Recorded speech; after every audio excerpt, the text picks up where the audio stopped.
mfethu ngicela uqala la ngisamncane ngake ngathola esinye story esangithinta kakhulu. Kuthiwa khona umfethu wayekhaliswa umthwalo wayewuthwele ehleze ekhala uNkulunkulu. Kuthiwa this one time uNkulunkulu elele lo mbhemu wamnikeza iphupho la abona khona abantu abaningi bethwele iphambano. Kuthiwa laba bantu they were on the journey bethwele iphambano, kuno size abahlukahlukene, abakhulu, abancane, nabaphakathi nendawo. Kuthiwa khona omunye wayithola mfethu ekhaliswa usize wakhe ukuthi usize wesiphambano asiphethe mkhulu kakhulu kunowabanye, you know. So wakhala uNkulunkulu and then wasegcina sethatha isaha wasiphungula isiphambano sakhe.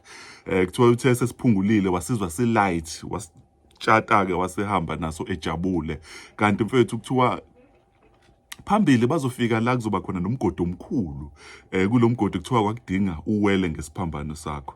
Lo owayesinqumile kuthiwa bonke laba abanye babekwazi ukuwela ngeziphambano zabo ngoba babengayishintshanga, bengayinqumanga. Lo owayesinqumile wayethi uma sethu uyasibeka sakwazi ukuthi sibe yi-bridge simwelise ngaphesheya.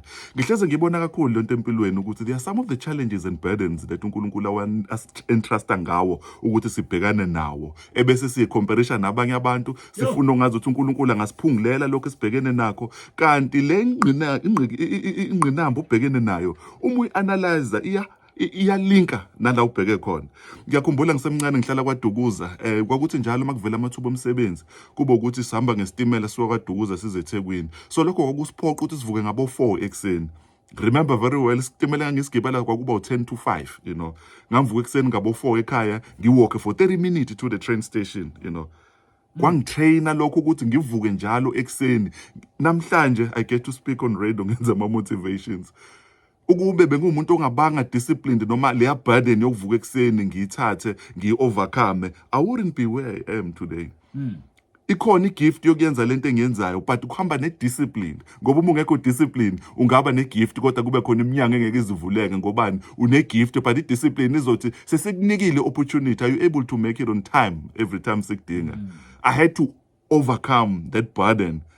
Abanye engisebenza nabo babevuka ngo-7 begibele izitimela zango-7:30, sisebenza ndawonye siqale ngo-8 but mina ngangivuka ngo-4. So inkinga obhekene nayo uNkulunkulu uyakwazi ukuthi ayishintshe ibe isolution yala ubheke khona.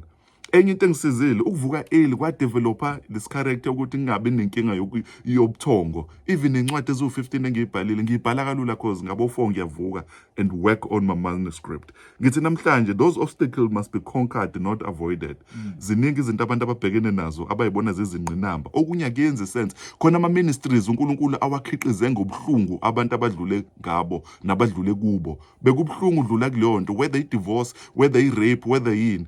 Kodwa uma usuthi uyakubheka lokho uNkulunkulu ukwazile. Abanye bakhulele emgwaqeni namhlanje they are running ama-institutions aphezulu. That burden khuluma nayo ngoNkulunkulu ukuthi God eyani le burden engixake kangaka. You'll be surprised ukuthi your future doors azodinga that burden you're carrying today. God is love. Tough seas never have made skillful sailors. The burdens, the tough life that you are going through is making and building character in you. Absolutely.